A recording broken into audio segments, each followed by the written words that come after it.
And welcome back. We are continuing our conversation with Houston ISD Superintendent Mike Miles. We want to get to a few other topics other than the bond now, Superintendent. A lot of parents are wondering this question.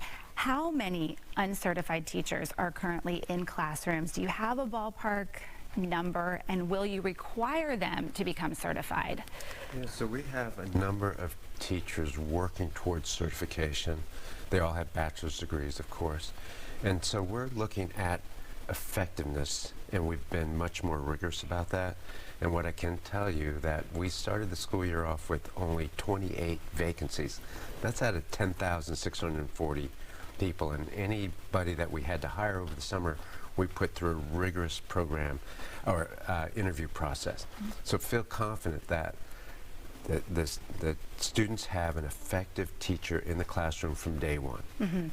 Are we talking hundreds of teachers who are uncertified? Yeah, so we have, I don't want to give the exact number because I'll get it wrong, but we have a number of teachers working towards certification. And again, we feel like we have a really effective teaching force this year. Your critics have a lot of opinions, and I'm sure you've heard it all at school board meetings and elsewhere in the community, whether it's feedback from teachers, parents, students. Has any of their feedback changed your mind about how you want to approach changing the district, or did you and the state have a plan from the get-go and you've stuck to that? So we're coming off a year of great success.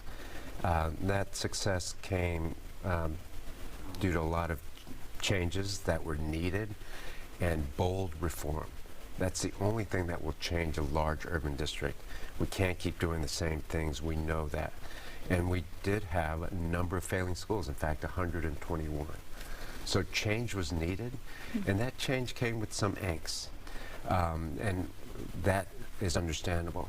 I think the success that we had last year shows that the change was needed and that the changes are working for the most part. Look, it's a big district, it's complicated.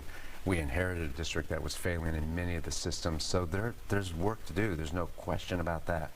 But I think overall the reforms have been bold and successful, and this year is just going to be hopefully as much success as we had last year. And you've been in charge for more than a year now, so has the TEA given you an idea of when they will no longer need you, when they'll no longer need the Board of Managers? When is your time going to be up here? I don't know, and they haven't said exactly, but I can tell you this. We went from 121 DNF campuses to 41. We went from 93 A and B campuses to 170.